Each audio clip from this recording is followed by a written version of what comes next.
Friends, I am Shivraj Aditya और मैं आप सभी का स्वागत करता हूं आप ही के अपने यूट्यूब चैनल पे। आज के सेशन में हम लोग देखने वाले हैं 7 शॉर्ट्स का पार्ट नंबर 15। पार्ट 15 में हम लोग और भी कुछ बेहतरीन क्वेश्चंस सॉल्व करने वाले हैं। अभी मैं कंटिन्यूस थोड़ा 7 शॉर्ट्स पे ज़्यादा फोकस कर रहा हूँ क्योंकि बहुत स्टूडेंट्स से मुझे ऐसा क्वेरीज आया है कि सर आप थोड़ा एरिथमेटिक के क्वेश्चंस करवाइए। तो जैसे कि मैंने पहले भी बोला था एकदम स्टार्टिंग में कि एरिथमेटिक के क्वेश्चंस बहुत इंपॉर्टेंट है, बट एक इशू क्या है कि अगर मैं अभी चैप्टर करवाना शुरू करता हूँ तो एक चैप्टर करवाने में ही काफ़ी टाइम लग जाएगा। तो instead of solving the chapter, है ना, I am making you understand the whole chapter, और ऐसे बहुत सारे चैप्टर्स हैं। मैं 7 शॉर्ट्स का सीरीज शुरू किया सो दैट मैं डिफरेंट चैप्टर से 7 क्वेश्चन या 6 क्वेश्चन आपको सॉल्व करवा पाऊँ। एंड हर 7 शॉर्ट के सेशन में मैं एक क्वेश्चन को सॉल्व करने के बीच बीच में जो भी कंसेप्ट बोलता हूँ वो सब आप लोग ग्रैब कर सकते हो, आई गेस। एंड इस तरह से आज जैसे 15th सेशन चल रहा है, तो 15th सेशन यानी इससे पहले 14 सेशंस हो गए, तो इंटू 7 98 क्वेश्चंस मैं सॉल्व करवा चुका हूँ। तो वहाँ से आपके कुछ कॉन्सेप्ट ज़रूर क्लियर हो जाएंगे, है ना। तो चलिए स्टार्ट करते हैं। तो let me hide this. Okay, this is the first question in front of us. क्या बोला है? if x and y are non-negative integers such that x plus 9 equals to z, y plus 1 equals to z, और x plus y is less than z plus 5, ठीक है ना, algebra से है, inequality से है, then maximum possible value of twice x plus y equals non-negative integer से। तो इसको मैं नंबर लाइन से करना पसंद करूंगा क्योंकि देखा जाए तो सब एक ही वेरिएबल के ऊपर है। क्योंकि देखो x z को लिख दिया है x प्लस 9 में, z को लिख दिया है x प्लस 1 में, तो बहुत ही सिंपल है। अगर मैं यहाँ पे x रखता हूँ तो x प्लस 9 यहाँ पे z रखूंगा, यानी x से अगर मुझे z तक जाना है तो कितना होगा, प्लस 9 करना पड़ेगा। ओके, यहाँ पे क्या है, y प्लस 1 z, यानी y छोटा होगा, y के साथ 1 ऐड करने पे आपको z मिलेगा, यानी y करीबन यहाँ पे कहीं पे होगा, है ना। तो y के साथ अगर आप 1 ऐड करोगे तो आपको z मिलेगा, ठीक है। इसको मैं फिलहाल के लिए मिटा रहा हूं। मतलब अगर मैं x और y के बीच में, देखूं तो क्या रिलेशन आएगा, x plus 8 equals to y, ठीक है। तो अभी जो इनइक्वलिटी दिया है उसको हम लोग सॉल्व करने की कोशिश करते हैं। इनइक्वलिटी क्या दिया है यहाँ पे, x plus y less than z plus 5, ठीक है। तो यहाँ पे आप x प्लस वाई के बदले you can put x plus 8, z के बदले you can put x plus 9 plus 5, ठीक है। तो x तो वैसे भी कैंसिल चला जाएगा, एनीवेज देखते हैं हम लोग। Twice x plus 8 less than x plus 14। तो अगर मैं माइनस करूं तो क्या आएगा, x लेस देन 8 उधर जाएगा, 8 इधर जा रहा है, x इधर जा रहा है ना, x लेस देन 6। तो x 6 से कम है, तो 6 से कम होना चाहिए x को, नॉन नेगेटिव होना चाहिए, कि यानी क्या क्या हो सकता है, 0 1 2 3 4 5। बट अगर आपको maximum possible value of twice x plus y चाहिए तो आपको x को मैक्सिमम लेना पड़ेगा। x को मैक्सिमम लोगे तो y भी मैक्सिमम आएगा, है ना। तो इस हिसाब से अगर मैं देखूं तो x अगर लेस देन 6 है तो मैं x को 5 ले रहा हूं। 6 से जस्ट छोटा मैक्सिमम क्या होता है, 5 होता है, और इंटीजर्स लेना है मुझे। तो तब y क्या होगा, y होता है x प्लस 8, यानी है ना, दिस इज x प्लस 8। सो इसका वैल्यू देख लो आप क्या होगा, 2 इंटू 5 प्लस 13, खत्म बात, 23। ये हमारा आंसर, मैक्सिमम पॉसिबल वैल्यू यही है। चलो नेक्स्ट क्या बोला है, the distance from B to C is thrice that from A to B, 2 trains travel from A to C via B। A से लेके C तक और वाया B, मैंने B यहाँ पे क्यों दिया समझ में आएगा। क्या बोला, the distance from B to C is thrice that from A to B। तो A से लेके B तक जो डिस्टेंस है, मान लो x है, B टू C इसका थ्राइस x है। Okay, the speed of train 2 is double that of train 1। तो T1 और T2, तो T1 का स्पीड अगर 1 है, इस टू में रेशियो लिख रहा हूँ, इस तरह से रेशियो लिखा हुआ दिखा नहीं होगा आप लोगों ने, फिर भी मैं वर्टिकली लिख रहा हूँ इसको, 1:2 स्पीड का रेशियो है, ठीक है, स्पीड का रेशियो है। while traveling from A to B and their speeds are interchanged while traveling from B to C, यानी जब B to C ट्रेवल हो रहा है तो स्पीड हो गया 2:1, T1:T2 का हो गया 2:1। अच्छा, तो देख लेते हैं ओवरऑल टाइम कितना लगा, ट्रेन 1 को ओवरऑल टाइम कितना लगा और ट्रेन 2 को ओवरऑल टाइम कितना लग रहा है ना। द रेशियो, क्योंकि यहाँ पे मैंने देख ही लिया था कि the ratio of time taken by train 1 to time taken by train 2 in travelling from A to C, ये वाला चीज़ पूछा गया है हमको, ठीक है। तो देखो यहाँ पर टाइम कितना होगा, टाइम कितना होगा, डिस्टेंस x है by 1 plus distance thrice x है B to C बाई 2, फिर क्या है डिस्टेंस x है बाई 2, थ्राइस x है बाई 1, तो ये कितना होगा 2 LCM होगा 2 इंटू एक्स ट्वाइस एक्स, तो ये हो जाएगा 5x बाई 2, ये 2 LCM होगा 2 into 3x 6x plus 6x plus x 7x by 2, ठीक है। तो रेशियो अगर मैं पूछूं बहुत ही सिंपल है, देख के बता सकते हो, 5:7 आएगा, 5x बाई 2 और साथ में 7x बाई 2, गॉन, ठीक है, option number D. Next question, the sum of perimeters of an equilateral triangle and rectangle, है ना, यहाँ पे n होगा, यहाँ पे m एक्स्ट्रा आ गया, anyways, and the rectangle is 90 centimetre, ठीक है। The area T of the triangle and the area R of the rectangle both in centimetre square satisfy the relationship R equals to T square if the speed if the sides of the rectangle are in the ratio 1:3, then the length in centimeter of the longer side of the rectangle। तो पहले हम लोग एक rectangle बना लेते हैं, अब बोला है कि 1:3 में है, ऑब्वियसली छोटा साइड 1 होगा और बड़ा वाला साइड 3 यूनिट्स पे होगा, यानी x और 3x, है ना, x और 3x। और अगर मैं यहाँ पे ऐसा लूँ एक इक्विलेटरल ट्रायंगल जिसका साइड्स A है,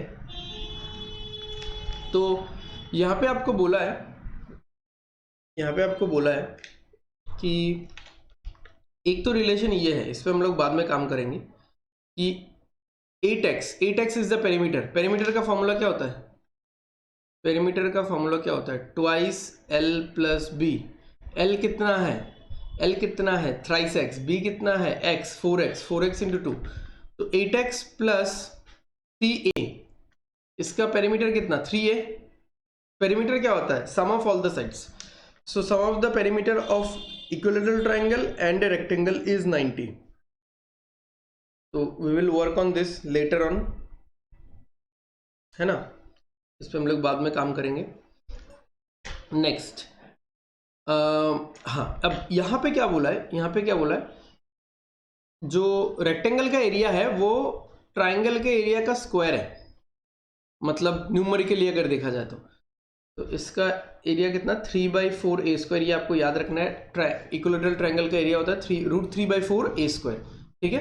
तो अगर मैं t निकालना चाहूँ, सॉरी r निकालना चाहूँ कि r कितना होगा, है ना, या r तो मुझे पता भी है, यहाँ से भी एरिया निकल जाएगा, यहाँ से भी एरिया निकल जाएगा। एरिया कितना होता है लेंथ इंटू ब्रेथ 3x², और इसका एरिया कितना हो गया ये, तो 3x², दिस इज r, और √3/4a², दिस इज t। तो t का स्क्वायर अगर हम लोग करेंगे तो मुझे मिलेगा r, t का स्क्वायर करेंगे तो मुझे मिलेगा r। ऐसे लिख देते ना, r ही लिख देता हूं मैं, r is the area of rectangle and t is the area of triangle, ठीक है। तो क्या रिलेशन आ रहा है देखते हैं, इक्वल्स टू 3a⁴/16, तो 3 तो वैसे भी कैंसिल जा रहा है, 3 वैसे भी कैंसिल जा रहा है, तो दोनों साइड अगर रूट ले लेंगे, x इक्वल्स टू a²/4, तो a² equals to 4x, a² equals to 4x, एक रिलेशन ये अच्छा खासा सा आ गया हमारे पास, ठीक है। तो अगर a² इक्वल टू 4x ये आ गया, आप इसी से ऑप्शन चेकिंग से भी आंसर निकाल सकते हो, ठीक है ना। हमको क्या बोला है, लॉन्गर साइड का वैल्यू निकालना है, मतलब ये this is equal to 3x, तो x इक्वल टू कितना हो रहा है, x इक्वल टू हो रहा है 9। अगर x इक्वल टू 9 हो रहा है, x इक्वल टू अगर 9 हो रहा है, तो फिर यहाँ पे अगर मैं 9 पुट करता हूँ, यहाँ पे 9 पुट करने से क्या हो गया, 72 हो गया, ये 72, 90 माइनस 72 18, तो ए 6 आना चाहिए, 6 आना चाहिए। तो यहाँ से भी चेक करके देख लेते हैं, यहाँ पे भी देख लो आप इस रिलेशन में, 4 इंटू 9 36 और ए का स्क्वायर 6 का स्क्वायर 36, तो मैच कर रहा है, यानी यही आंसर है। ठीक है, या फिर आप क्या कर सकते हो, अब क्या कर सकते हो, देखो 4x अगर ए स्क्वायर है तो दोनों तरफ 2 से मल्टीप्लाई करो, 8x कितना होगा, 8x होगा 2a square plus 3a minus 90 equals to 0। इसको अगर ब्रेक करना है तो ये ब्रेक होगा 3 का difference plus 15a minus 12a, ऐसे ब्रेक होगा। तो 2 तो कॉमन नहीं जाएगा, a अगर कॉमन ले ले तो ट्वाइस ए प्लस 15, और यहाँ पे अगर हम लोग क्या कॉमन ले सकते हैं, 6 कॉमन ले सकते हैं, है ना, तो होगा ट्वाइस ए प्लस 15। ठीक है, तो यहाँ पे आ रहा है, अरे जस्ट मिनट, ओके, तो यहाँ पे क्या आ रहा है, यहाँ पे आ रहा है ट्वाइस ए प्लस 15 इंटू ए माइनस 6। तो एक तो देखो यहाँ पे आएगा निगेटिव रिजल्ट, तो आई से प्लस 15 इक्वल टू 0 करने से ए आएगा माइनस 15/2, उस पर हमको ध्यान नहीं देना है। ठीक है, और एक आएगा ए माइनस 6 इक्वल्स टू 0 करने पे आएगा ए इक्वल्स टू 6, तो वही आ रहा था हमारा, ए अगर 6 आ रहा है 36, ए स्क्वायर 36, तो एक्स कितना होगा, 9 होगा, सही बात है। ठीक है, एक्स 9 होने से 3x 27, डन। नेक्स्ट यहाँ पे देख लो, हाँ ये बहुत ही इंटरेस्टिंग क्वेश्चन है, the number of integers that satisfy the equality x square minus 5x plus 7 to the power x plus 1 और इक्वल टू 1 है। तो ये 1 कब कब हो सकता है, कोई भी नंबर, मान लो एनी नंबर, जैसे कोई नंबर 5 है, उसके पावर में 0 अगर है तो ये 1 होगा। अच्छा, अगर 1 है बेस में और पावर में कुछ भी है तो ये 1 होगा।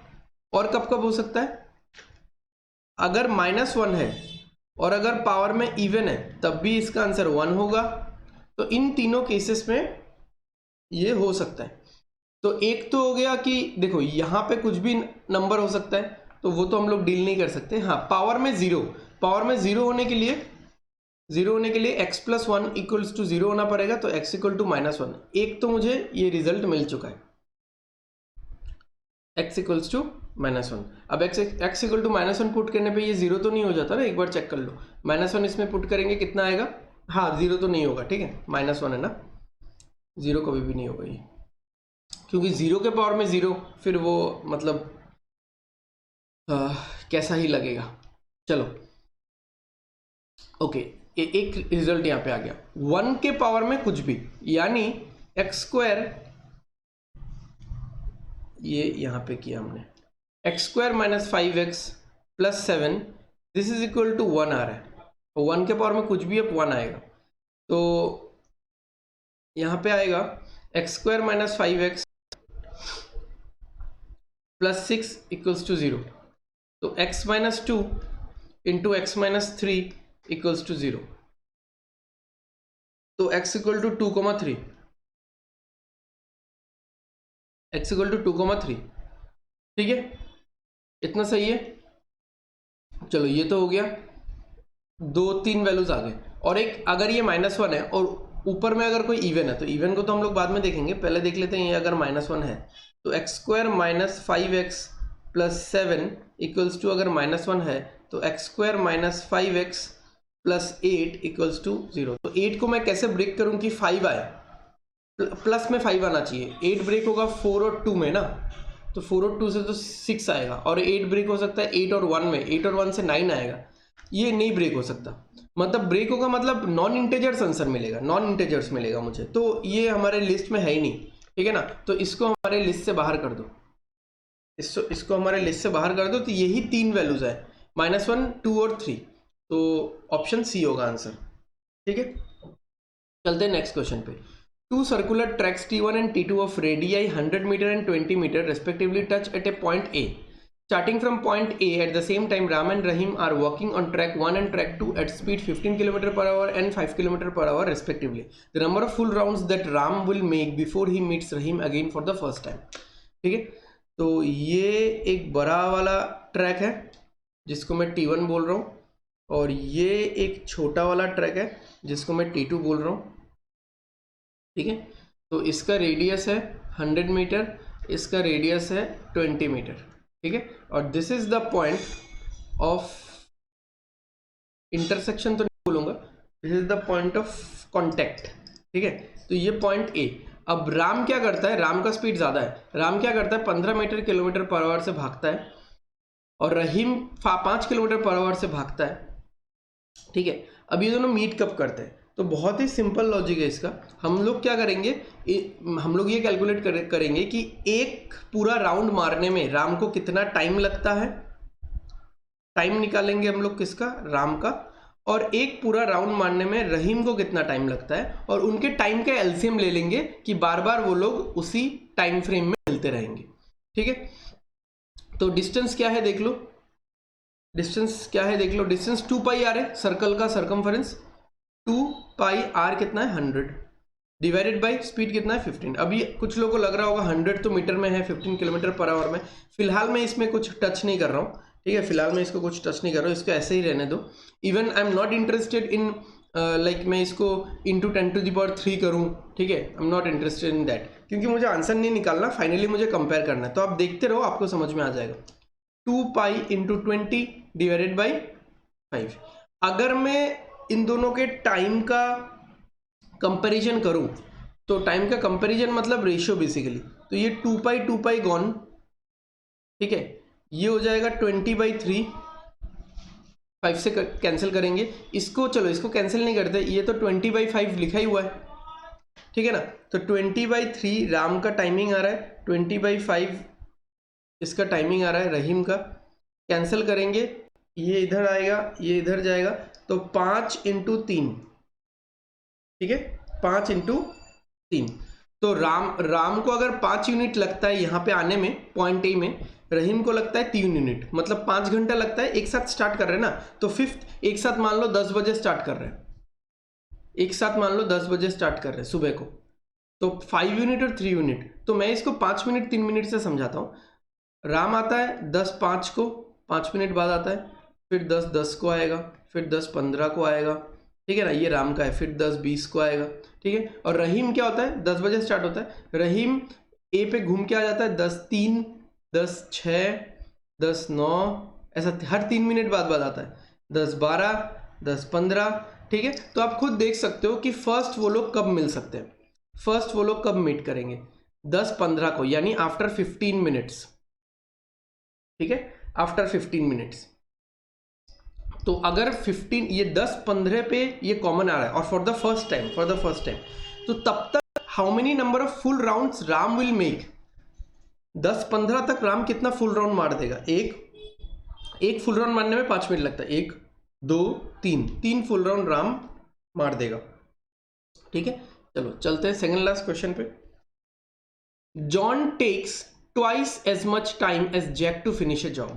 ठीक है, तो जॉन और जैक, ठीक है, अगर मैं इनके टाइम का रेशियो निकालूं जैसा इन्होंने दिया हुआ है, ट्वाइस एज मच टाइम, तो जॉन 2 गुना ज्यादा टाइम लेता है किससे, जैक से काम खत्म करने में. तो एफिशिएंसी का रेशियो क्या होगा, एफिशिएंसी का रेशियो क्या होगा 1:2, जो कि हमको चाहिए, मेनली एफिशिएंसी का रेशियो ही चाहिए होता है टाइम एंड वर्क के क्वेश्चन में. ठीक है, okay. Jack plus Jim together take 1/3 of the time to finish the job than John. तो जॉन अगर 3 टाइम लेता है तो उसका 1/3 1 टाइम जैक प्लस जिम लेते हैं. मैंने इंटेंशनली इसको 3 पकड़ा सो दैट मैं 1/3 कर पाऊं. तो ये हो गया टाइम का रेशियो. तो एफिशिएंसी का रेशियो क्या होगा, एफिशिएंसी का रेशियो उल्टा होगा. अच्छा, अभी मैं हर एक का एफिशिएंसी लिखता हूं. ठीक है, पूरा एफिशिएंसी लिस्ट लिख रहा हूं मैं. जॉन का कितना है 1 है, यहां पे भी दिख रहा है, यहां पे भी दिख रहा है 1 है. जैक का कितना है 2 है. जिम का कितना है, देखो जैक प्लस जिम का है 3, इसमें है इसका 2, तो इसका कितना होगा, इसका होगा 1, हो गया। Moreover in order to finish the job John takes 3 days more than that taken by 3 of them together to finish the work। तो अकॉर्डिंग टू क्वेश्चन एक रिलेशन हम लोग बना सकते हैं, कि जैसे जॉन का एफिशिएंसी कितना है, 1 है। जॉन अपने एफिशिएंसी से कितना दिन काम करता है, x प्लस 3 days काम करता है, तो काम खत्म हो जाता है, ठीक है। तो एफिशिएंसी इंटू टाइम वर्क। अच्छा x प्लस 3 क्यों लिया, x क्या है, x है वो number of days, x is the number of days जिसमें ये तीनों एक साथ काम करेंगे तो काम खत्म हो सकता है, ठीक है। x is the number of days जिसमें ये तीनों लोग एक साथ काम करेंगे तो काम खत्म हो सकता है। तो तीनों लोग एक साथ काम करेंगे तो कितना एफिशिएंसी होगा, 4, और कितने दिन में खत्म कर रहे हैं, x में, समझ में आया ना। ये तीनों लोग एक साथ खत्म कर रहे हैं, काम कर रहे हैं, तो x डेज में काम खत्म हो रहा है। और जॉन अकेला कर रहा है तो इन तीनों लोगों के टाइम से 3 दिन ज्यादा ले रहे हैं। तो बहुत सिंपल है, x plus 3 equal to 4x, तो 3x equal to 3, x equal to 1, x 1 ही निकला, ठीक है, x 1 ही निकला।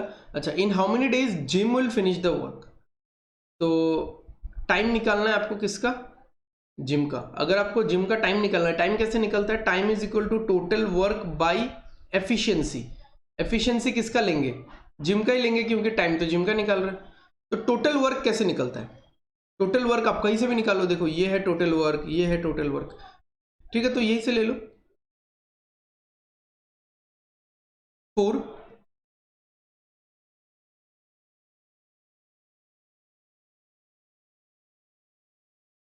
फोर इंटू 1, ठीक है, 4 इंटू 1 एंड डिवाइडेड बाई, ये टोटल वर्क हो गया। एफिशिएंसी ऑफ जिम कितना है देख लो 1, तो लगेगा 4 days, ठीक है, डन। चलो नेक्स्ट क्वेश्चन पे चलते हैं। Okay, how many 4 digit numbers each greater than 1000 and each having all 4 digits distinct are there with 7 coming before 3, ठीक है। how many 4 digit numbers each greater than 1000 and each having all 4 digits distinct are there with 7 coming before 3, ठीक है। तो 4 digit number greater than 1000 तो होगा ही ना, 1000 से ही तो स्टार्ट होता है 4 डिजिट नंबर, इसमें ये बोलने का जरूरत ही नहीं था, ठीक है। तो 1000 हमारे काउंट में नहीं आएगा, तो हमको वो सारे नंबर काउंट करने हैं जहां पे 7 3 से पहले आता है। बट यहाँ पे एक कैच भी होगा, फर्स्ट नंबर 0 नहीं होना चाहिए, है ना। फर्स्ट नंबर 0 हो गया तो वो 3 डिजिट नंबर हो जाएगा। तो सबसे पहले हम लोग देखते हैं कि ये जो दोनों, जैसे मुझे ये इन 4 जगह में नंबर्स रखना है, ठीक है, इन 4 जगह में मुझे डिजिट्स रखना है। तो ये जो दोनों है, ये दोनों बेसिकली इन 4 में से किसी भी 2 में बैठ सकते हैं, और ये दोनों एक ही पैटर्न में बैठेंगे, इस 7-3 के पैटर्न में बैठेंगे, 3-7 में नहीं बैठ सकते। तो 4 जगह में से कोई भी 2 जगह सिलेक्ट करके इस पूरे पैकेज को बैठा दो आप 7-3, ठीक है। अभी बाकी कितने, मान लो मैंने यहाँ पे और यहाँ पे बैठा दिया, या कहीं पे भी बैठाओ ना आप, यहाँ पे बैठाओ, ठीक है, कुछ भी कर सकते हो, कुछ इशू नहीं है। तो बेसिकली 2 जगह ब्लॉक हो गया, 2 जगह खाली है। अब उन 2 जगहों के लिए 8 नंबर्स बाकी है, 8 डिजिट्स बाकी है। मैंने 10 डिजिट्स होता है 0 से लेकर 9 तक, 2 डिजिट्स यूज कर लिया, 8 डिजिट्स बाकी है। तो 2 जगह के लिए 8 डिजिट्स बाकी है, ठीक है। तो 8C2, और वो ये जो दोनों डिजिट्स है ये आपस में घूम भी सकते हैं, ये आपस में स्वैप भी हो सकते हैं। जैसे मैंने 2 और 9 बोला, ये 9 और 2 भी हो सकता है, ठीक है। मैंने 4 और 6 बोला, ये 6 और 4 भी हो सकता है, ठीक है। तो एक तो हम लोग ये वाला टोटल कर लिए कितने नंबर्स है। अब मुझे माइनस करना इस तरीके के नंबर्स, जैसे मान लो 0753, इस तरीके के नंबर्स मुझे माइनस करने हैं, ठीक है। तो इस तरीके के नंबर्स अगर मुझे माइनस करने हैं, तो यहां पे देखो, एक तो 0 यहां पे फिक्स हो जाएगा, ठीक है, एक तो 0 यहां पे फिक्स हो जाएगा, गॉट इट। यहां पे मेरे पास बचा हुआ है 9 नंबर्स, ठीक है, मेरे पास बचा हुआ है 9 नंबर्स है ना, 9 डिजिट्स बचा हुआ है। और यहाँ पे क्या है देखो, यहाँ पे क्या है, मुझे इस पैटर्न में चाहिए, इस पैटर्न में चाहिए, तो ये 3 वेज में होगा, 3 वेज में होगा एंड इंटू 7 समझ में आया, समझ में आया। बहुत सिंपल है, आप इस चीज़ को कॉम्बिनेशन से भी देख सकते हो, नॉर्मल भी देख सकते हो। जैसे 7 यहाँ पे, 3 यहाँ पे, 7 यहाँ पे, 3 यहाँ पे, या 7 यहाँ पे, 3 यहाँ पे, ये तो 3 वेज हो गया, ठीक है, 3 वेज हो गया। तो मेरे पास 10 डिजिट्स थे, अब मेरे पास 0 बैठा दिया तो 9 डिजिट है। 9 में से मैंने 7 और 3 को बिठा दिया 3 वेज में, 7 और 3 को बिठा दिया 3 वेज में, 7 और 3 भी बैठ गए। तो अब मेरे पास 7 डिजिट्स बचे, है ना, सॉरी टोटल 10 डिजिट्स था ना, टोटल 10 डिजिट्स होता है, मैं 9 क्या बोल रहा हूँ। 9 में से मैंने 0 हटा दिया, 7 बिठा दिया, 3 बिठा दिया, है ना, तो मेरे पास 7 डिजिट्स बचे। 7 डिजिट्स के लिए अभी एक ही जगह खाली होगा, क्योंकि 3 में से 2 तो 7 और 3 फिलअप कर चुका है, एक ही जगह बाकी है, तो it can be filled in 7 ways, तो यहाँ पे होगा 21 वेज।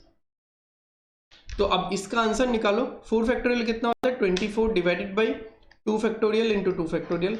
8 फैक्टोरियल कितना होता है, 8 टू कितना होता है, 8 into 6 into 7, sorry 8 into 7 into 6, 7 into 6 factorial, वो तो नीचे वाले 6 फैक्टोरियल के साथ कट जाएगा, और यहाँ पे 2 फैक्टोरियल एक एक्स्ट्रा, यहाँ पे 2, ठीक है। तो इसको कैंसिल करो, देखो 4 से ये जाएगा 6 बार, फिर 2 से 2 कट गया, फिर सही कर रहा हूँ ना, कुछ गलती तो नहीं है। ये कितना आ रहा है, ये कितना आ रहा है देखो, 56 इंटू 6, 56 इंटू 6 कितना, 336, और फाइनल आंसर कितना है, ये माइनस होगा, 21 माइनस होगा, तो 315, ठीक है, 315।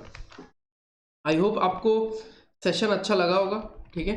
तो बहुत ही डिफरेंट तरीके के क्वेश्चंस आज मैंने लिए हुए हैं, या लिए हुए थे बेसिकली, अगर मैं बोलूँ तो। सो आप लोग क्वेश्चंस को सॉल्व करो एंड प्रैक्टिस करते रहो, ठीक है। इसलिए मैं डिफरेंट चैप्टर से क्वेश्चंस लेता हूँ। अगर आपको ज़रूरत पड़े तो आप जितने भी ये 15 वीडियोज़ है, 15 वीडियोज़ को देखो, और चैप्टर वाइज आप क्वेश्चंस को लिख के रखो, ताकि आपको कंसेप्ट समझने में भी आसानी हो। ओके, तब तक के लिए टेक केयर, बाय बाय, अच्छे से पढ़ाई करो and study hard and study well. Signing off.